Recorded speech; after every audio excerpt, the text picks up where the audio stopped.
여러분, 십자가가 어떻게 기독교의 상징이 되었을까 생각해 보신 적 있으신가요?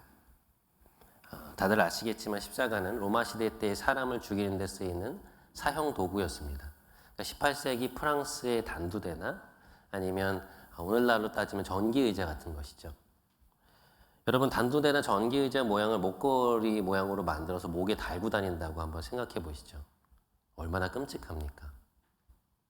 지금부터 2000년 전 1세기에 십자가는 그런 것이었습니다. 그런데 그런 십자가가 어떻게 기독교의 상징이 될 수 있었을까? 저는 그것이 기독교에 있어서 십자가의 중심성을 보여준다고 생각합니다. 복음서를 살펴보면 그것이 좀 명확해지는데요. 복음서 중에 최초로 쓰여진 마가복음은 총 분량이 한 16장 정도 돼요. 그런데 그 16장 중에 8장 정도, 8장 정도를 주님의 이 고난 이야기에 할애하고 있습니다. 3년간의 공생애를 저술하면서 복음서의 반을 주님의 그 십자가 이야기에 쏟고 있는 것이죠. 예수님의 십자가 죽음이 그분의 사역에 있어서 얼마만큼 중심을 차지하고 있는가를 보여주는 대목입니다. 다른 복음서들도 마찬가지예요. 마태복음, 누가복음, 요한복음도 다 순환 이야기를 담고 있습니다. 복음서를 꼼꼼히 읽어보면 어떤 느낌이 드냐면 원근법을 가지고 그린 그림에서 마치 소실점이 하나의 점으로 모이듯이 그 전체의 이야기가 이 십자가를 향해서 쫙 달려가고 있는 듯한 그런 느낌을 받을 때가 많아요. 그것을 강력하게 뒷받침해 주는 것이 예수님의 직접적인 말씀인데요. 주님은 공생의 3년차, 그러니까 이제 예루살렘으로 올라가셔서 돌아가시기 직전에 다음과 같은 말씀을 제자들에게 3차례나 하시는 것을 우리가 볼 수 있습니다. 내가 예루살렘에 올라가 사람들에게 많은 고난을 받고 죽임을 당할 것이다. 그리고 죽은 지 3일 만에 살아날 것이다. 이제 공생의 마지막 연차에 들어섰는데 사람들은 막 열광하고 있는데 주님께서 바라보고 계신 그 삶의 끝의 전망은 무엇이었느냐? 죽음이었다는 것이죠. 주님이 그것을 자신의 사역에서 가장 절정에 두고 계셨다는 걸 어떻게 알 수 있냐면 이 말씀을 예루살렘에 올라가시기 전에 3번이나 제자들에게 하셨다는 걸 보면 우리가 그것을 알 수 있습니다. 또 이런 말씀도 하세요. 이것은 너희를 위하여 주는 내 몸이다. 이것은 죄사함을 얻게 하려고 많은 사람을 위하여 흘리는 나의 피다. 그러니까 이 구절은 잡혀가시기 전날 밤, 그러니까 십자가에서 돌아가시기 24시간 전쯤에 하신 말씀이거든요. 이 말씀을 보면 주님은 자신의 공생애를 지금 이 순간을 위해 달려오셨다는 것을 우리가 알 수 있습니다. 그 목적 때문에 여기까지 오신 거예요. 그만큼 십자가는 주님의 생애에 있어서 중심을 차지하고 있었다는 것을 우리는 알 수 있습니다. 자, 이것에 우리가 동의한다면 이 고난주간이 1년 중에 가장 특별한 기간 중에 하나라고 우리는 생각하는데 무리가 없을 것입니다. 동시에 그 사실이 우리에게 의미하는 것은 뭐냐? 주님의 순한 이야기가 그분을 따라간다고 하는 우리의 삶의 중심에 자리 잡아야 한다는 것이죠. 알레스테어 맥킨타이어라고 하는 아주 저명한 도덕 철학자가 계세요. 근데 이분이 이제 뭐라고 얘기했냐면 인간의 행동을 구성하는 것은 그 사람을 둘러싼 이야기다라고 얘기해요. 누군가의 삶의 행동에 영향을 주는 것은 그 사람이 살아온 가정에서 들어왔던 이야기, 그 사람이 속해 있는 사회가 계속해서 생산해내는 어떤 서사, 그 사람이 속해 있는 공동체가 말하는 이야기에 달려있다는 것입니다. 무슨 말이냐? 자수성가를 해서 성공한 아버지 밑에서 자라고 있는 자녀를 여러분 한번 생각해 보시죠. 그러면 이 아이가 어릴 적부터 듣는 이야기는 어떤 이야기일까요? 그 아버지가 어떻게 열악한 환경에서부터 그 누구의 도움도 없이 여기까지 올라올 수 있었는가? 그 이야기를 계속해서 들으면서 자라게 되겠죠. 그러면 그런 이야기 속에서 자라나게 된 이 아이에게 각인되는 메시지는 무엇일까? 네 힘으로 뭐든지 할 수 있어. 노력하면 안 되는 게 어디 있어? 너는 무조건 성공해야 돼. 그 누구도 널 챙겨주지 않아. 너가 스스로 너를 챙겨야 돼. 이런 메시지들이 그 안에 자리 잡고 있지 않겠습니까? 그 자녀의 삶의 이면에는 그 아버지가 들려주었던 삶의 성공 스토리가 계속해서 흘러가고 있다는 것이죠. 리처드 헤이스라고 하는 듀크 대학교의 신약학자가 있는데요. 이분이 바울의 서신서 속에 복음의 그 스토리 라인이 얼마나 들어가 있는가라고 하는 아주 흥미로운 분석을 한 적이 있습니다. 여러분, 보통 우리가 서신서라고 부르는 것들은 굉장히 딱딱하잖아요. 읽어가면서 그 내용이 바로바로 이해되거나 아니면 머릿속에 들어오지 않을 때도 참 많죠. 그런데 이분이 말하는 게 뭐냐면 1세기의 공동체 멤버들은 바울이 말하고 있었던 그 설명과 권면들을 지금 우리가 생각하는 것보다 훨씬 더 깊고 풍성하게 들었을 거라는 거예요. 왜 그런가?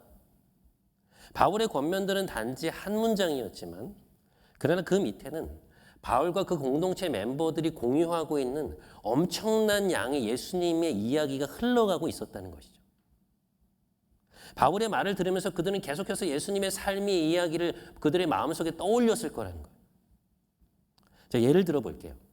로마서 12장 14절에 보면 이런 말씀이 있습니다. 너희를 박해하는 자를 축복하라. 축복하고 저주하지 말라. 여러분, 이 말을 들었을 때 어떤 장면이 생각나시나요? 십자가에서 자신을 못 박고 죽이려는 사람들을 바라보시면서 하나님께 그들을 용서해달라고 말씀하시는 주님의 모습이 생각나지 않습니까? 리처드 헤이스의 이야기는 이것이죠. 그러니까 그들이 이 한마디를 들었을 때 너희를 박해하는 자를 축복해라. 저주하지 말고 축복해라. 이 한마디를 들었을 때 그들은 예수님의 순한 이야기, 다시 말해서 그 상황에서 주님이 보여주셨던 그 행동이 그들의 마음속에 떠올랐을 거라는 겁니다.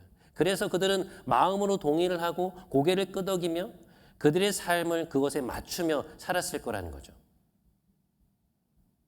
로마서 14장 15절에 보면 이런 이야기도 있어요. 만일 음식으로 말미암아 내 형제 자매가 근심하게 되면 이는 내가 사랑으로 행하지 아니함이라.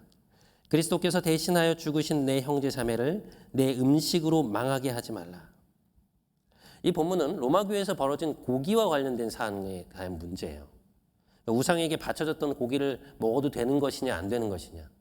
이 문제를 가지고 이 공동체가 갈라졌던 것인데요. 이 문제를 풀어감에 있어서 바울이 제시하고 있는 원리는 무엇입니까? 십자가죠. 사랑의 원리예요. 그런데 그러면서 이 사람이 쓴 표현이 무엇인가? 그리스도께서 대신하여 죽으신 내 형제 자매라는 말을 쓰고 있어요. 그러니까 그리스도께서 대신하여 죽으신 형제 자매리니 네 자유가 중요하다고 해서 그들을 실족해 하면 안 된다라고 말하고 있는 것입니다. 여러분, 이 한마디의 권면 속에 밑에 이 한마디의 권면 밑에 흘러가고 있는 내러티브는 무엇이죠? 예수님의 순한 이야기죠. 예수님의 삶 전체. 조금 더 구체적으로 말하면 주님이 제자들과의 마지막 식사로부터 십자가에 달려 돌아가시기까지의 그 삶 전체의 이야기가 초대교회 성도들의 삶의 밑에서 도도히 흘러가면서 그들의 삶과 그들의 행동을 규정짓고 형성하고 이끌어갔다는 것이죠. 이처럼 1세기 그리스도인들의 삶을 규정지었던 이야기의 중심에는 주님의 십자가가 있었습니다. 오늘 우리가 그 스토리를 4개의 토막으로 나누어서 본 것도 그런 이유에서요. 여러분, 지금 여러분의 삶을 이끌어가고 있는 이야기는 어떤 이야기입니까? 여러분의 삶의 전망을 결정짓고 있는 이야기. 여러분이 어떤 상황을 맞닥뜨렸을 때 여러분의 행동을 이끌어내는 이야기는 어떤 이야기인가요? 부모님의 이야기인가요? 세상에서 말하는 성공 스토리? 어떤 한 분야에서 큰 업적을 남긴 사람의 말? 아니면 교수님의 이야기인가요? 우리의 삶을 이끌어가야 할 이야기는 세상의 이야기가 아니고요. 주님의 이야기, 그리고 그 주님 이야기 중심에 있는 주님의 십자가, 고난의 이야기여야 합니다. 그것이 우리 삶의 밑바닥에 세차게 흘러가고 있는 이야기가 될 때, 그것이 우리의 행동을 견인하는 이야기가 될 때 우리는 참된 그리스도인다운 삶을 살 수 있다는 것이죠.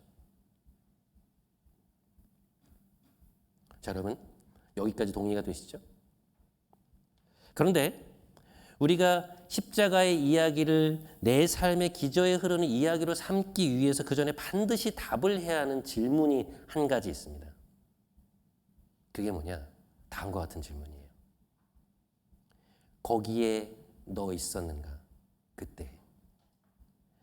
사람들이 주님을 십자가에 매달 때 너는 어디에 있었느냐라는 이 질문에 우리는 답을 해야 합니다. 1세기의 성도들이 왜 주님의 이야기를 자신들이 따라 살아야 할 삶의 이야기로 전유할 수 있었는가? 자신들의 행동을 결정짓는 이야기로 삼았던 것일까? 왜 예수님의 이야기를 자신들의 인생을 이끌어가는 이야기로 삼았던 것일까? 그것은 제가 방금 드렸던 이 질문, 주님이 십자가에 달리시던 그때, 사람들이 주님의 십자가에 매달던 그때 너는 어디에 있었는가? 라는 이 질문에 그들 각자가 나름의 답을 던졌기 때문입니다. 왜 이 질문에 답을 해야 할까? 이 질문에 대한 답이 없고서는 주님의 십자가가 결코 나를 위한 것이 될 수 없기 때문에 그래요. 나를 위한 그 십자가에 대한 감격이 없고서는 우리가 결코 십자가를 조롱하는 세상 속에서 그것을 붙들고 그것을 사랑하며 십자가를 나의 삶의 중심에 두고 살아갈 수 없기 때문에 그렇습니다. 그 십자가가 나를 위한 것이었고 내가 주님을 십자가에 못 박게 한 사람이었다는 것을 인정하지 않는 이상 여러분 우리는 십자가를 사랑할 수 없어요. 그것은 불가능합니다. 여러분 어떠신가요? 오늘 우리가 함께 묵상한 장면 속에서 여러분은 어디에 계셨습니까? 기름을 짜내는 곳, 겟세마네 동산에 주님이 그 고뇌의 기도를 드릴 때 여러분은 어디에 계셨습니까? 육체의 피곤함을 핑계로 땀방울이 핏방울이 될 때까지 기도하시는 주님과 함께 기도하지 못한 채 제자들과 함께 잠들어 있지는 않았나요? 영적으로 무뎌져 있고 잠들어 있었던 그 모습이 우리의 모습 아닙니까? 우리 가정, 내가 속한 공동체, 이 사회의 영적 상황이 얼마나 급박하게 돌아가는지 전혀 인식하지 못한 채 그저 나의 소소한 즐거움, 내가 갖고 싶은 것, 내가 이루고 싶은 것에만 우리의 시선이 고정되어 있었던 것 아닌가요? 소소하지만 확실한 행복, 좋은 것입니다.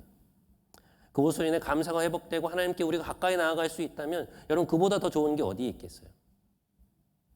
하지만 여러분 깨어 계신가요? 지금 여러분이 살아가고 있는 지금 이 시간이 여러분의 삶에서 영적으로 어떤 때인지 인식하고 계십니까? 주님은 여러분을 위해서 치열하게 기도하고 계시는데 여러분은 주님의 그 마음을 전혀 헤아리지 못하고 계신 것, 그런 것 아닌가요? 베드로의 부인 속에서 여러분 무엇을 보셨습니까? 요즘 같은 시국에서 너도 예수 믿는 사람이지 사람들이 물을 때 여러분 뭐라고 답하십니까? 사람들이 교회에 대해 비난할 때 동조하는 척 그저 쓴웃음을 지으며 쓴웃음을 짓고 있는 그 표정이 우리의 표정 아닌가요? 너 교회 다니지? 네 생각은 어때? 라고 물어볼 때 아무 말도 못한 채 대충 얼버무린 적 없으신가요? 사람들 앞에서 주님을 모른다고 저주했던 베드로는 후일에 이렇게 말했습니다. 너희 마음에 그리스도를 주로 삼아 거룩하게 하고 너희 안에 있는 소망의 이유를 묻는 자에게는 대답할 것을 항상 준비하되 온유와 두려움으로 하라. 여러분 우리가 실제 예수님의 재판장소에 가서 그분을 모른다고 해야만 주님을 부인하는 것이 아닙니다. 우리가 예수 따르는 사람인 것을 드러내지 않으려고 의도적으로 소극적이 될 때 기회가 주어졌을 때조차 우리 안에 있는 소망의 이유에 대해서 입을 닫을 때 그 순간 우리는 주님에게서 등을 돌리고 있는 거예요. 그것은 단순히 주님의 고난을 모른 척하고 있는 게 아닙니다. 대제사장, 공회, 지도자들과 함께 동조해서 주님을 십자가의 자료로 내몰고 있는 거예요. 동시에 우리가 우리 삶의 자리에서 주님의 가르침을 외면하고 세상의 방식으로 살 때 그것 또한 주님을 부인하는 행위입니다.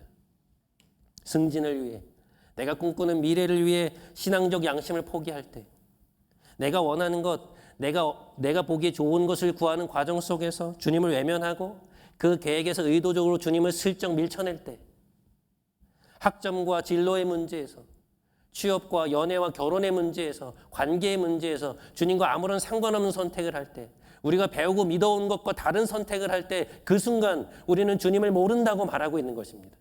모르는 사람인 거예요. 우리가 아무리 주일에 수만 번의 예배를 드린다고 해도 가정으로 돌아가서 부모님과 혈육을 대하는 나의 태도가 바뀌지 않는다면, 사람들과 맺는 잘못된 관계의 습관을 바꾸지 않는다면, 속으로는 그렇지 않으면서 겉으로만 웃는 위선적 태도를 바꾸지 않는다면 오늘도 우리는 주님을 부인하고 있는 것입니다.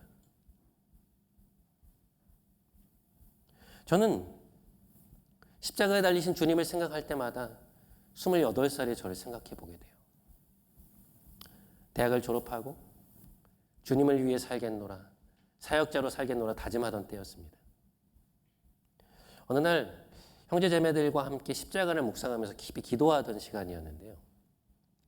제 눈앞에 마치 환상처럼 주님께서 십자가에 매달려 계신 모습이 펼쳐지는 거예요.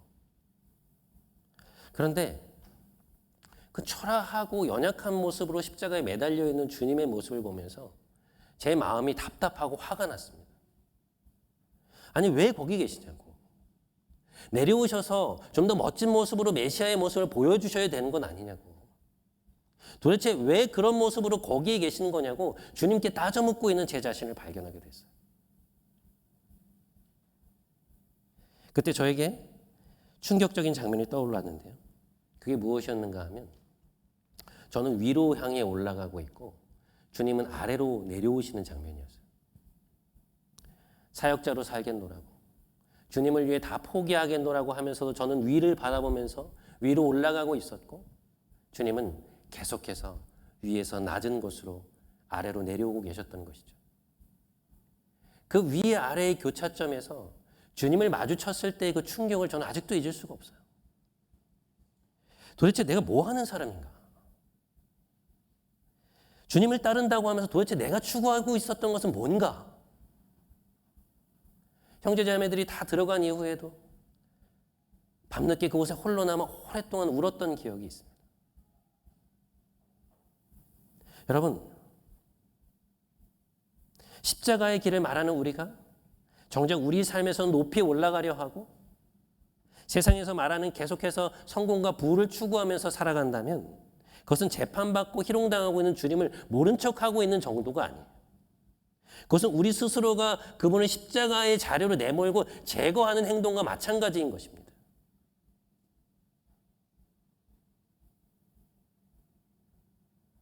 주님이 우리 계획에 방해가 되는 것이죠. 거슬리는 거예요.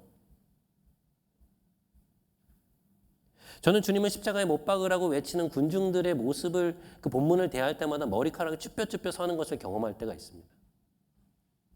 과연 내가 2000년 전 저곳에 있었다면 나도 저들 중에서 주님을 십자가에 못 박으라고 외치고 있었던 것은 아닐까? 내가 로마의 병사였다면 한 사람에게 집단 린치를 가하면서 아무 일도 아닌 듯 웃고 떠들고 있지는 않았을까? 나와 맞는 사람, 마음이 맞는 사람들끼리만 어울리면서 나에게 맞지 않는 이들은 배제하고 무시하진 않았던 걸까? 내가 빌라도였다면 과연 나는 군중의 요구에 타협하지 않을 수 있었을까? 아니라고 확신하면서도 사람들을 만족시키기 위해서 주님을 십자가의 자리로 건네주진 않았을까? 한 사람이 고통 속에 죽어가는 것을 보면서도 그것을 구경거리로 삼고 있지는 않았을까? 그 사람의 삶에 대한 조금의 숙고도 없이 그것을 그저 가십거리로 여기고 그것에 대해 논평하면서 그 사람들의 비난에 동조하고 있지는 않았을까? 여러분은 정말 이 모든 일에서 자유롭다고 느끼십니까? 정인이 사건 이후에 계속해서 터져나오고 있는 각종 아동학대 사건들, 우리가 지난 5주 동안 함께 기도했던 여러 가지 모습의 위기가정에 있는 아동들, 공무원들의 비리, 입시 부정, 집단 왕따, 각종 폭력 사건과 성범죄들, 자연환경과 피조 세계의 파괴, 이 모든 일에 과연 우리는 아무런 상관도 없는 것일까요? 내 일이 아니니까, 내 가족이 피해자가 아니니까 우리와는 아무런 상관이 없는 것입니까? 여러분, 모든 인류의 손에는 피가 묻어 있습니다. 이 자리에 앉아있는 우리 모두의 손에는 피가 묻어 있어요. 우리의 탐욕, 우리의 이기심, 우리의 시기, 고집, 안락과 성공을 향한 욕망, 이웃을 향한 무관심과 냉담함, 이 모든 것들이 우리 주님은 십자가의 자리로 내몬 것들입니다. 그 누가 단 한 번도 다른 이에게 상처를 주지 않았다 말할 수 있습니까? 그 누가 내 이웃에게 무심하지 않았다 말할 수 있나요? 그 누가 단 한 번도 나의 안위를 위해서, 내 유익을 위해서 다른 이를 속이지 않았다고 말할 수 있으며, 내 옆에 있는 이웃과 피교세계의 고통을 묵인한 적이 없다고 말할 수 있겠습니까?